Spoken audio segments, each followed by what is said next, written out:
लिखा है, बाइबल में क्या लिखा है? टंग्स। हालेलुया। टंग्स उसको बोलते हैं इंग्लिश में, अगर आप देखेंगे तो एम्प्लीफाइड वर्जन में लिखा हुआ है, टंग्स का मतलब होता है मेनी लैंग्वेजेस, बहुत सारी भाषा, अननोन भाषा, जो दुनिया की लिखी गई ना भाषा हो। दुनिया की भाषा भी हो सकती है, जैसे ग्रीक, फ्रेंच, लैटिन में बोल सकते हो, लेकिन परमेश्वर अपनी भाषा देगा। कितने लोग को चाहिए अन्य भाषा? आमेन। सबको चाहिए, लेकिन डिजायर होनी चाहिए। सबसे पहला है डिजायर। कोई चीज पाने के लिए हम लोग के अंदर क्या होना चाहिए? इच्छा शक्ति, सबसे पहला। दूसरा रिपेंटेंस, पश्चाताप। जितने भी हम लोग पुराने जो भी ऐसे छुपे अनछुपे पाप हैं उनसे तौबा। हालेलुया। दो, तीसरा रिसीव करना, ग्रहण करना। कि जब मैं बोल रहा हूं तो आप इस आशा से बैठो, इस एक्सपेक्टेशन से बैठो कि मुझे मिल गया। जो विंड है वो क्या है? रुआक है। ये होली गोस्ट है, वो हवा नहीं है। होली गोस्ट जो है, पवित्र आत्मा जो है, ट्रायून गॉड का सेकंड गॉड हेड है। त्रिएक परमेश्वर का दूसरा वाला भाग कौन है? पवित्र आत्मा। और उसको हवा की तरह दर्शाया गया। वो हवा नहीं है, हवा से बढ़ के, हवा तो उसने बनाई है, लेकिन बताया गया जैसे यहाँ पे क्या हवा है ना, उसको पियो, ड्रिंक इट, उसको पियो, होली स्पिरिट। हालेलुया। ये कोई तरीके नहीं, बट ऐसा बता रहा हूं मैं। जैसे पानी में जब आपको गाड़ा जाता है तो आप क्या करते हैं? हवा लेने के लिए बाहर आते हैं ना, उस पॉन्ड से, उस तालाब से बाहर आते हैं ना, जो सांस की डिजायर होती है, उस तरीके से होली गोस्ट, वो पवित्र आत्मा आपके अंदर भरेगा। फिर उसके बाद क्या करेगा? जब आप मुंह खोलोगे, जब आप प्रयास करोगे, तो परमेश्वर पवित्र आत्मा क्या करेगा? थोड़ा थोड़ा अपनी वोकैबुलरी से, अपने शब्दकोश से कुछ शब्द देगा। ऐसा देगा। हालेलुया। आपकी जो लिप्स हैं थोड़े ट्विस्ट हो गए, जीभ थोड़ी ट्विस्ट होगी, बट लेकिन उसको रिसीव करो, डाउट मत करो। उसके बाद उसको आप जब प्रैक्टिस करेंगे, जैसे बच्चा छोटा है तो पहले छोटा छोटा बोलता है, देखा ना बच्चे को, पूरा नहीं बोलता, कुछ जरा तो अगड़म बगड़म बोलता रहता है, देखा होगा, कुछ भी बोलता रहता है। वैसे ही समझ में नहीं आएगा, लेकिन बोलते जाओ। फिर वो क्या करेगा? आपको पूरा वर्ड देगा, फ्रेज देगा, दो शब्द, जैसे लखर अशखंदो, ये दो मिल गए, फिर पूरे सेंटेंस देगा, फिर पूरी भाषा आ जाएगी। समझ रहे हैं मेरी बात? मतलब रिसीव देन रिस्पॉन्ड। आपको रिस्पॉन्स करना, आपको क्रिया की प्रतिक्रिया करनी है। रिसीव करने के बाद जब वो रिसीव करते तो क्या बोलते हैं? धन्यवाद। उसी ने गिफ्ट दिया और लेके धर लिया। कैसे लगेगा देने वाले को? आपको कोई 500 रुपए का एक चेक दे रहा हूँ, 500 रुपए दे रहा हूँ, या मिठाई का एक गिफ्ट दे रहा हूँ, तो आप क्या बोलेंगे? Thank you. अब रख के चलेंगे तो मुझे कैसा लगेगा? अरे यार धन्यवाद भी नहीं बोला। वैसे होली गोस्ट है, जब तुमको एक वर्ड दे रहा, कुछ दे रहा, थैंक यू, रिस्पॉन्ड करो, बोलने की कोशिश करो। पत्थर से पानी में चल रहा था, लेकिन वो उसको पता नहीं था चल रहा है। हाउ ही इज वॉकिंग, कैसे वॉक कर रहा है, ये बड़ी बात नहीं थी। ऐसे से चल रहा हो, को ऐसे से चल रहा हो, को ऐसे से करके चल रहा हो। बात ये थी कि वो चल रहा था। वो चल रहा था और डूब नहीं रहा था। बात ये नहीं कि तुम क्या बोल रहे हो, बट तुम बोल रहे हो। कैसे बोल रहे? नहीं, कुछ बोल रहे हो। समझ रहे मेरी बात? रिस्पॉन्ड। मरकुस 1:8 में लिखा है कि मैं तो तुम्हें पानी से बपतिस्मा देता हूं, लेकिन मेरे बाद में जो आने वाला है तुमको किससे बपतिस्मा देगा? फायर से, आग से बपतिस्मा देगा। कौन है वो? यीशु मसीह। एक बपतिस्मा पानी का होता है जो हम लोग लेते हैं, और एक बपतिस्मा कौन होता है? यूहन्ना जॉन 3rd चैप्टर 5th में लिखा है कि जब तक कोई पानी से और पवित्र आत्मा से ना जन्मे, वो स्वर्ग में प्रवेश नहीं कर पाएगा। This is not optional. ये जरूरी है भाषा बोलना। ये ऑप्शनल नहीं कि अरे बोला ना बोला, नहीं। यीशु ने खुद बोला है, जब तक तुम पानी से जन्म ना लो और पवित्र आत्मा से जन्म ना लो। पर जॉन 3:4-5 यीशु ने उत्तर दिया, मैं तुझसे सच सच कहता हूँ, जब तक कोई मनुष्य जल और आत्मा से न जन्मे तो वह परमेश्वर के राज्य में प्रवेश नहीं कर सकता। आप बोलो, क्या बोलोगे? जरूरी है कि नहीं? यीशु ने खुद बोला है, किसी चेले ने नहीं बोला। इसलिए अन्य भाषा बोलनी जरूरी है कि नहीं? जरूरी है कि नहीं जरूरी? Yes. पानी का बपतिस्मा जब हम लेते हैं तब क्या होता है? हम 1 थिस्सलुनीको 5:23 में लिखा हुआ है कि we are been created in 3 parts. हम लोग 3 भागों में बटे हैं, शरीर, प्राण, आत्मा। थोड़ा सा देख लेते हैं, शरीर, प्राण, आत्मा। शरीर और प्राण और आत्मा, यानी कि body, soul and spirit. Hallelujah. 2 Corinthians 5:17 में लिखा है कि जब हम तो you have been new creation, old thing has been passed away. अब तो नई सृष्टि, पुरानी बातें बीत गई हैं। यानी कि जब हम बपतिस्मा लेते हैं तो हमारे अंदर जो हमारा स्पिरिट है, जो ह्यूमन स्पिरिट है, जो प्राण, आदमी का आत्मा होता है ना, इंसान का आत्मा होता है, वो क्या होता है? डेड होता है। यीशु मसीह में बपतिस्मा लेने से पहले क्या होता है? वो डेड होता है। yes. जैसे जो भी है, जिन्होंने बपतिस्मा लिया नहीं लिया, उनका जो ह्यूमन स्पिरिट है वो क्या है? डेड है। यानी कि वो लोग दो भागों में चल रहे हैं, एक प्राण और एक शरीर में, सोल और बॉडी में, प्राण और शरीर में चल रहे हैं। उनका जो स्पिरिट है वो मरा हुआ है। लेकिन जब बपतिस्मा लेते हैं तो क्या होता है? उनका जो ह्यूमन स्पिरिट है वो होली स्पिरिट से कम्यून हो जाता है, जिंदा हो जाता है। वो होली स्पिरिट ऐसा कर देता है, या लिटरली ऐसा समझ लो, उसको हटा देता है और होली स्पिरिट आ जाता है। एक ट्रांसफॉर्मेशन होता है। हालेलुया। यानी कि बपतिस्मा जब हम लेते हैं तो हमारे अंदर क्या होता है? पवित्र आत्मा का काम हो जाता है। यानी कि 3 भाग में 1 भाग में काम होता है। अभी 66% बचा हुआ है। 33.5 100% बनता ना? यस। 1/3 1/3, यानी कि 33.5 में काम हो गया। अभी बचा क्या? शरीर और प्राण, बॉडी एंड सोल। यस। तो सोल क्या होता है? सोल जो होते हैं, जो हम लोग होते हैं, जो ऊपर से दिखते हैं, या क्या होता है? Soul, soul is carnal, flesh, शरीर बोलते हैं इसको। अगर कोई आदमी गोरा है, जब पानी में डुबकी लेता है तो क्या होता है? गोरा ही बाहर आता है। यानी कि अगर वो कोई चिंताग्रस्त है तो चिंता लिया ही वापस आता है। कोई जादू नहीं होता है कि बपतिस्मा लिया सब ठीक हो गया, नहीं। अगर आपका कर्जा है शरीर खोपड़ी पे तो कर्जे के साथ ही पानी से बाहर आता है। अगर आप, है ना, हुआ कि नहीं हुआ? जैसे क्या वैसे बाहर आते हैं। यानी कि बॉडी में काम नहीं होता है, प्राण में काम नहीं होता है। काम कहां होता है? आत्मा में। 2 जगह काम बच जाता है जहां वो हमको करना होता है।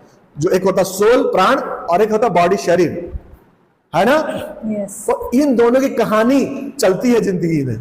यानी कि जिस दिन से आप बैप्टिज्म लेते हैं उस दिन से आपकी जर्नी शुरू हो जाती है, आपकी यात्रा शुरू हो जाती है, जब तक आप सो नहीं जाते हैं। अब ये प्राण कितना परसेंटेज यीशु के जैसा बन गया, इसमें बात होती है। हालेलुया। हालेलुया। आज हम 1% यीशु के जैसे हो गए। अभी कितना बचा? 1%। अभी 99%। कल हम 99% हो गए, परसों 98%। यानी कि हमारे शरीर और हमारे प्राण में, हमारे सोल और हमारे बॉडी में काम होता है। आमेन। समझ रहे हैं मेरी बात? यस। डीप बात बता रहा हूं, है ना? यस। इसमें काम होता, उसी की कथा, उसी की कहानी, उसी के बारे में बाइबल बोलती है। Yes. Hallelujah. Bible evil spirit, devil, Demons के बारे में नहीं बोलती है, यस। क्योंकि ये बाइबल जो है परमेश्वर की महिमा के लिए लिखी गई है। अगर आप ज्यादा अपने पुराने जीवन में अगर आप आत्मा, दुष्ट आत्मा ग्रस्त रहे तो उनके बारे में बातें मत कीजिए ज्यादा। हालेलुया। उनके बारे में बातें मत कीजिए ज्यादा, क्योंकि वो चीजें सुनती है, देखती है कि ये अभी भी मुझे याद करता है या करती है। क्योंकि एफिशियन चैप्टर 2 अध्याय की 2 में लिखा हुआ है, एफिशियंस 2 चैप्टर 2 वर्स सेज कि there is darkness, there is the evil spirit in air. जो दुष्ट आत्मा है वो कहां है? हवा में है। और ये जो दुष्ट आत्माएं होती है हर एक पार्ट की बनी होती है। जैसे भवानी रोड की अलग है, उपनगर की अलग होगी, जेतवन नगर की अलग होगी। ये सब डिक्लेयर है, तो ये सब पोजिशनल लिए रहते हैं। लोग ओमनिशिएंट नहीं होते, ये लोग सर्वज्ञानी और सब जगह विद्वान नहीं रहते, क्योंकि ये लोग एक ही जगह एक समय रह सकते हैं। जैसे हम लोग, अगर हम यहाँ चर्च में बैठे हैं तो हम लोग दूसरी जगह नहीं दिखेंगे। क्यों? क्योंकि हम एक ही जगह हैं। लेकिन परमेश्वर चर्च में भी है, परमेश्वर हर चर्च में है। यस। यीशु मसीह इस समय पूरी दुनिया में परमेश्वर यीशु मसीह है, तो वो है परमेश्वर। जो इविल स्पिरिट है ये भी सीमा में है, ये यहां रहेंगे या वहां रहेंगे। तो इन्होंने क्या कर रखा है? बांट रखा है कि ये एरिया तुम्हारा, ये एरिया मेरा। समझ गया मेरी बात? तो वहां पर ये लोग देखते रहते हैं, ऑब्जर्व करते रहते हैं कि हाँ भाई ये बहुत ज्यादा पुराने जीवन को याद कर रहा, तो चलो लपक लो। हमको ज्यादा से ज्यादा स्वर्ग और परमेश्वर के राज की बातें करनी है। सड़ी हुई बातें, उलझाने वाली बातें, पापमय बातें, जो मैं पहले ऐसा था कि मैं खून कर देता, मैं कितने खून कर देता, ये सब बोलने की जरूरत नहीं है। जब आप मसीह में आ गए और चला गया, उसको बोल करके अपनी बड़ाई नहीं करनी है कि मैं वही सेम गुस्से वाला आदमी हूँ, आज मैं गुस्सा करूं तो खून कर दूंगा। अरे क्या जरूरत है? Yes. तुम थे तो थे, अभी तुम परमेश्वर के पुत्र हो। तुम डार्कनेस के संतान नहीं हो, तुम अंधकार की संतान नहीं हो, तुम परमेश्वर के संतान हो। बेटे बेटियां इस जगत के वारिस हो आने वाले समय में। 1000 तक शासन करोगे यीशु के साथ। किसी गैलेक्सी के तुम राजा बना दिए जाओगे। सोचो, लिटरली यीशु को हम एक सिंहासन दंडवत लिए हुए ऐसा हम देखेंगे यरूशलेम में, और उस दुनिया पूरी 1000 साल तक रहेगी और देखेगी, यीशु के पास आएगी, लिटरली आएंगे। और जहां पर जो यीशु मसीह के पास अपने जो है महिमा के चीजें उपहार लेके नहीं आएगा, तो उस देश में बारिश नहीं होनी है। जकरयाह लिखा हुआ है, लोग विश्वास करते हैं। यस। बहुतों को मालूम ही नहीं है ये मिलेनियम होगा। हम सब देखेंगे और बहुत अतिशीघ्र होगा, क्योंकि परमेश्वर यीशु द्वार पे ही है, गेट पे ही आ गया है, बस आने वाला है। हालेलुया। तो हमें अपने जीवन अच्छे रखने, पाक रखने, साफ रखने, उलझाने वाली बातों से दूर रहना है। और ये क्यों बोलो? क्योंकि होली स्पिरिट के बारे में बात कर रहे हैं। जब latter rain is greater than former rain, आने वाली जो वर्षा है पुरानी वर्षा से ज्यादा है। यानी कि पुरानी वर्षा क्या थी? पुराना नियम, और नया नियम क्या है? नई वर्षा ज्यादा है। यानी कि अभी पवित्र आत्मा का अभिषेक इतना ज्यादा है कि आप संभाल नहीं सकेंगे, आप खड़े नहीं रह सकेंगे। जोएल की पुस्तक जोएल 2:28 पढ़ेंगे। Let's read Joel 2:28। उन बातों के बाद मैं सब प्राणियों पर अपना आत्मा उड़ेलूंगा। तुम्हारे बेटे बेटियां भविष्यवाणी करेंगे और तुम्हारे पुण्य स्वप्न देखेंगे और तुम्हारे जवान दर्शन देखेंगे। जो भविष्यवाणी है यह प्रेरितों के काम में पूरी हुई। ये जो भविष्यवाणी हुई वो नए नियम में हुई कि नहीं? जब प्रेरितों के काम में जब सारे लोग बैठे थे अपर रूम में 120 लोग, तो वो क्या हुआ? आत्मा आया, सनसनाहट के साथ आया, जीभें फटने लगी और लोग तुरंत क्या हुआ? अन्य भाषाएं बोलने लगे। होली स्पिरिट का जो बैप्टिज्म है जिसकी बात अभी करी थी, जो हम लोगों ने पढ़ा था कि यीशु मसीह जो है तो उनको पवित्र आत्मा से आग के फायर के बैप्टिज्म से भरेगा, उसके बारे में बात हो रही। इसकी भविष्यवाणी योएल भविष्यवक्ता ने किया था, जो अंत के समय में 2000 साल पहले पतरस और सारे लोगों के ऊपर उतरा। लिखा है ना? यस। और यीशु मसीह ने कहा था जब तक तुम पानी के बपतिस्मे से और आत्मा के बपतिस्मे से जन्म ना लो तुम स्वर्ग में प्रवेश नहीं कर सकते। सब लोग होली स्पिरिट के बैप्टिज्म मिला और उसका आउटवर्ड साइन क्या है? रिखन वाला रशिकेला ओजोखो रावा शंदालारी एरेखन ज़दामान शेर। हालेलुया। उसका एविडेंस होना चाहिए, यानी कि something you got there should be some evidence. तुमको कुछ मिला तो उसका कुछ एविडेंस, उसका कुछ प्रमाण होना चाहिए। होना चाहिए कि नहीं? हमको होली स्पिरिट मिल गया, हम मिल गया, मिल गया, अरे मिल क्या? दिखना चाहिए, दिखना चाहिए। तो वो यहाँ लिटरली हुआ और वही वो हमारे साथ होने वाला है। हालेलुया। बोलो वो हमारे साथ होने वाला है। वो हमारे साथ होने वाला है। हमारे साथ आज ही होने वाला है। हमारे साथ आज ही होने वाला है। आमीन, आमीन, आमीन, आमीन। रोमन्स 8:9 पढ़ेंगे। होली स्पिरिट पवित्र आत्मा हमारे अंदर है। चल क्या बता रहा है कि Holi spirit is inside us, हमारे विद इन अस। पहले क्या था? Upon us. पुराने नियम में क्या था? ऊपर हमारे रहता था कि शमशोन के ऊपर आत्मा उतरा, दाऊद के ऊपर आत्मा उतरा, मूसा के ऊपर आत्मा उतरा, यहोशू के ऊपर आत्मा उतरा, 70 चेलों के ऊपर आत्मा उतरा, शाऊल के ऊपर आत्मा उतरा, शमूएल के ऊपर आत्मा उतरा और चला जाता, गिदोन के ऊपर आत्मा उतरा और चला जाता था। दाऊद बोला है, दाऊद जो है इतने अरबपति आदमी, राजा, इतना बड़ा राजा, फिर भी बोला हे परमेश्वर अपनी पवित्र आत्मा मुझसे मत ले। बताओ, कह रहा है कि सब कुछ ले ले, मेरा राजपाट ले ले, लेकिन पवित्र आत्मा मत ले। Don't depart the Holi ghost. कौन बोल रहा है? राजा दाऊद। वजह से इतना लिखा हुआ है, होली स्पिरिट इतना बड़ा है। यानी कि अभी यीशु मसीह के पीछे, यीशु मसीह के कारण यूहन्ना 14:16 में लिखा है, जब यीशु मसीह ने कहा देखो मैं जा रहा हूं और जब तक मैं ना जाऊं तब तक पवित्र आत्मा नहीं आएगा। यानी कि ये एक्सचेंज हुआ है। यीशु मसीह ने कलवरी क्रूस पर यूहन्ना 19:35 में सिर्फ जान ही नहीं दी, उन्होंने हमारे लिए होली घोष दिया। यीशु मसीह का जब तक मारा गाड़ा ना जाऊं तब तक मैं जाऊं ना तब तक, ऐसा हुआ। Hallelujah, hallelujah. 10 दिन के बाद यीशु मसीह गए और 10 दिन के बाद होली घोस्ट आया। अभी फिर होने वाला है ऐसा। समझ रहे हैं मेरी बात? यीशु मसीह में, यीशु मसीह ये है, समझो ऐसा हुआ, होली स्पिरिट ये है, ऐसा हुआ। अब अचानक कभी भी ऐसा हो सकता है कि होली स्पिरिट उठ जाएगा, चर्च उठ जाएगी, विश्वासी उठ जाएंगे और यीशु मसीह सामर्थ्य में आ जाएगा। Hallelujah, hallelujah. हमको 1000 शासन करने के लिए, एंटी क्राइस्ट को जो मसीह विरोधी है उसको नाश करने के लिए और इस धरती पर शासन करने के लिए, उसके लिए विपत्तियां 7 कटोरे गिराए जाएंगे और 7 जो है तुरियां और 7 और हैं गर्जन के शब्द, 7 गर्जन के शब्द। हाँ, और 21 प्रॉब्लम डाल करके यीशु मसीह क्या करेगा? धरती को ऐसे छाप देगा। समझ रहे ना? पूरे हिस्से से करने वाला है। रेवलेशन क्या है? रेवलेशन यीशु मसीह किस तरीके से आएगा, क्या क्या होगा अनबिलीवर से, अविश्वासियों, विधर्मियों के साथ, उनको पूरा हिला करके यीशु मसीह सारे तारे वारे सब तोड़ फोड़ के हिला देगा। हालेलुया। यानी कि क्या करेगा? शुद्धिकरण, शुद्धिकरण होगा इस धरती का। क्यों करेगा? क्योंकि आदम ने बात नहीं मानी थी यहोवा की और उससे फिर कैन ने क्या किया था? हाबिल को मार दिया था, उसका खून धरती पर गिरा। तब से धरती क्या हो गई? दूषित हो गई और धरती और उसके लोग बात जो रहे, करा रहे मसीह के पुत्रों को प्रकट होने की। यानी कि यीशु मसीह क्या करेगा? सब कुछ बराबर कर देगा और 1000 तक राजदंड लिए हुए, राजाओं का राजा, महाराजा, विलंब से कोप करने वाला, अति अनुग्रहकारी परमेश्वर राज करेगा। यानी कि ये वर्ष हमको ये बताता है कि ऑलरेडी होली स्पिरिट हमारे अंदर है। 1 कुरिन्थियन 6:19, 1 कुरिन्थियन 3:16 और गलातियन 4:6 में लिखा है कि हमारे अंदर होली स्पिरिट है। यानी कि तो फिर करना क्या है? हमको रिफिलिंग करनी है।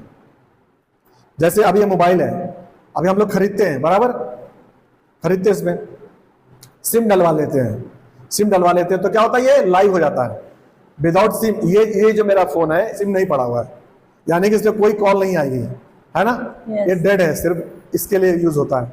Yes. यानी कि जब हम सिम डालेंगे तो क्या होगा, लाइव हो जाएगा, जिंदा हो जाएगा, कॉल को रिसीव करेगा और भेजेगा, टावर से कनेक्ट हो जाएगा। Yes. अभी ये डेड है। सिम डाल दिया तो ये क्या हो जाएगा, एक्टिव हो जाएगा। Yes. वैसे ही हमारे अंदर सिम आ गया, होली स्पिरिट आ गया, सिम डाल दिया गया हमारे अंदर बैप्टिज्म लेकर के, हालेलुया।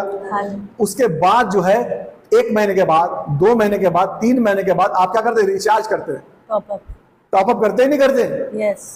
तो जो टॉप अप है उसको बोलते हैं filling of the Holi Spirit, second filling of the Holi Spirit. Ephesians 5:18 पढ़ेंगे, प्लीज रीड एफिशिएंट 5:18। रस से मतवाले ना बनो, क्योंकि इससे लुचपन होता है, पर आत्मा से परिपूर्ण होते जाओ। हालेलुया। एक कमांड दे रहा है पौलुस, saint Paul is saying be filled with the Holi spirit. संत पौलुस क्या कह रहा है, आत्मा से भरते जाओ। हम सुबह खाते हैं, शाम को खाते हैं, रात में खाते हैं, फिर खाते ही खाते हैं, फिर सो जाते हैं, फिर उठते ही खाते हैं, फिर खाते हैं, फिर खाते हैं, फिर खाते हैं, फिर सो जाते हैं। अगले दिन सोचते हैं क्या बनाएं। इसको क्या बोलते हैं, फिलिंग, बार बार खाना, है ना। वैसे स्पिरिट का है, एक बार खा लिया, फिर क्या करना है, फिर खाना है, फिर भरना है, फिर रिचार्ज हो जाना है। उसको बोलते हैं refilling of the Holi spirit. समझ गए ना, बार बार। जैसे चेले यूहन्ना 2:28 में उन्होंने क्या किया, होली स्पिरिट पाया। फिर प्रेरितों के 4 अध्याय में उन्होंने फिर होली स्पिरिट पाया। समझ रहे ना मेरी बात? यानी कि एक ही जगह नहीं रुके, वो पवित्र आत्मा से भरते चले गए, भरते चले गए, भरते चले गए, भरते चले गए। आपको अगर ये एक्सपीरियंस लेना है, इसको gift of speech. Gift of speech में क्या क्या देखा था हम लोगों ने? पहला अन्य भाषा के भाषांतर और प्रोफेसी, ये था ना, देखा था हम लोगों ने, भूल गए? देखा था 9 1 कोरिन्थियन 12 अध्याय 7 से लेकर 11 लिखा हुआ है, पवित्र आत्मा के 9 वरदान दिए गए हैं। 9 उनको हम लोगों ने 3 तरीके से कैटेगराइज कैसे किया है कि गिफ्ट ऑफ स्पीच, उसमें क्या है, भाषाएं, भाषाओं का अंतर और भविष्यवाणी, है ना, भविष्यवाणी करना। इसको मतलब बोलने का तरीका। अभी स्पीच ही तो ना, रेखा लावाश्य केरा सुंदरा और बाला खेले वखन ज़दा शेदे, तो क्या है, स्पीच है, बोल रहे हैं। एक भाषा है, उसका कोई हमारे बीच में या मैं इसका भाषांतर करूं, तो जो मैं भाषांतर करूंगा उसमें क्या डीप चीजें बोली जा रही हैं, उसके बारे में हमको पता चल जाएगा। और वो जब डीप चीजें मालूम चल जाएंगी तो क्या बन जाएंगी, भविष्यवाणी बन जाएगी। Hallelujah, hallelujah, hallelujah. संत पौलुस बोलता है कि जो अन्य भाषा, देखो कभी मैं स्पिरिट फीलिंग में चला जाऊंगा, कभी मैं दान में चला जाऊंगा, समझ गए ना, दोनों मिले हुए हैं। कभी मैं आपको समझा रहा हूँ कि रिफिलिंग ऑफ होली स्पिरिट, कभी मैं दानों में चला जाऊंगा, दोनों एक ही चीज। हालेलुया। होली स्पिरिट का मतलब ही है उसके 9 के 9 वरदान, उसके 9 के 9 फल, नम्रता, love, joy, peace, endurance, kindness, self control, gentleness, meekness and love, faith. कहां लिखे? गलातियों 5वें अध्याय की 22वीं और 23वीं आयत में लिखे हुए हैं। जो टंग्स बाइबल में लिखा है, 1 कोरिन्थियन 14 में लिखा है, 1 में लिखा है, 28 में लिखा है, जो अन्य भाषा बोलता है, ही एडिफाई हिमसेल्फ, वो अपने आप की तरक्की करता है। आमीन, हालेलुया। जो भविष्यवाणी करता है, जो प्रोफेसी करता है, उससे चर्च की उन्नति होती है। यस। लेकिन जो अन्य भाषा बोलता है वो क्या करता है, स्पिरिट लेवल को, अपने आत्मिक जीवन को बढ़ाता है। इसलिए पौलुस बोलता है कि अन्य भाषा, होली स्पिरिट के वरदानों के बारे में अनजान मत रहो। 1 Corinthian 14 chapter 1 verse, it is written there. तो सबसे पहले हमको ये पढ़ना चाहिए कि हमको ये लेना है, अनजान मत रहो, नहीं हमें ये चाहिए। क्यों? क्योंकि इससे मेरा स्वर्ग जाना 100% हो जाएगा। क्यों हो जाएगा? क्योंकि जब भी कभी प्रॉब्लम में फंसोगे तो तुरंत टंग्स बोलने लगो, अन्य भाषा बोलने लगोगे तो प्रॉब्लम वहां से खिसक लेगा। कई बार ऐसा हुआ कि कुछ लोगों ने झूठी कंप्लेन करी आके मेरे बैंक में कि उन्होंने चेक दिया था, वो हुआ नहीं, या ऐसा वैसा करके, और वो हमको बोला मुझको ही दिया था, है ना, और वो तगादा करने आ गए, जबकि उन्होंने कहीं दूसरी ब्रांच में दिया था। समझ गए मेरी बात? लेकिन उन लोगों को ध्यान में आया कि यहाँ दिया था। कई लोग क्या करते हैं, अकाउंट ट्रांसफर करा के दूसरी जगह चले जाते हैं, है ना, लेकिन इनको ध्यान नहीं रहता। बूढ़े लोग रहते हैं ना, तो उनके बच्चे लगने चले जाते हैं, 4-5 लोग आ जाएंगे कि हमने तनत दिला होता, चेक तनत दिला होता, मेरे को पास दिया था। हालेलुया। हम, मुझे क्या याद 2 साल पहले क्या हुआ, अरे 2 दिन 3 दिन याद रहेगा ना। हमारी परेशान की घबर गया भाई, कहाँ ढूंढो ढूंढो ढूंढो, कौन सा चेक था। Hallelujah, hallelujah. तो मैं क्या करता हूँ, स्टेट में टंग्स में खलाबा शंदर लिखा, लबारा शकरबा सकलबा संदरा, मिला क्या, रेदा बाला सकरबा संदरा। हालेलुया। बाद पता चलता है कि वो यहाँ का था ही नहीं, 2-3 घंटे खराब गए। समझ रहे हैं मेरी बात? तो ये है, जैसे ही प्रॉब्लम आए, आपको जैसा लगे तो आपको अन्य अन्य भाषा में बोलने लगो। वो प्रॉब्लम आपके सामने से मैंने खुद फील किया है और जिया हूं और ये हुआ है। यस, चली जाएगी। समझ रहे हैं मेरी बात? Amen. तो ये है। दूसरा है गिफ्ट ऑफ रिवलेशन, प्रकाशन का वरदान। इसमें तीन है। कौन कौन से हैं? Word of wisdom, word of knowledge and discerning of spirit. पहला कुरिन्थियन 12:7 में लिखा है, जो मैं अभी बता रहा हूं। पहला Corinthian 12 chapter 7 verse onwards. First Corinthian, सबके लाभ पहुंचाने के लिए हर एक को आत्मा का प्रकाश दिया जाता है। हाँ ठीक है ना। तो उसमें है तीन हमने देख लिए ना। हम लोगों ने अन्य अन्य भाषा, भाषांतर और प्रोफेसी देख ली ना तीनों पिछली बार। यस यस, देखा ना? अरे अभी बताया ना टंग्स के बारे में। हाँ, गिफ्ट ऑफ स्पीच में। अभी जो हम दूसरा बता रहे हैं, एक गिफ्ट ऑफ रेवलेशन है, यानी कि प्रकाशन का दान।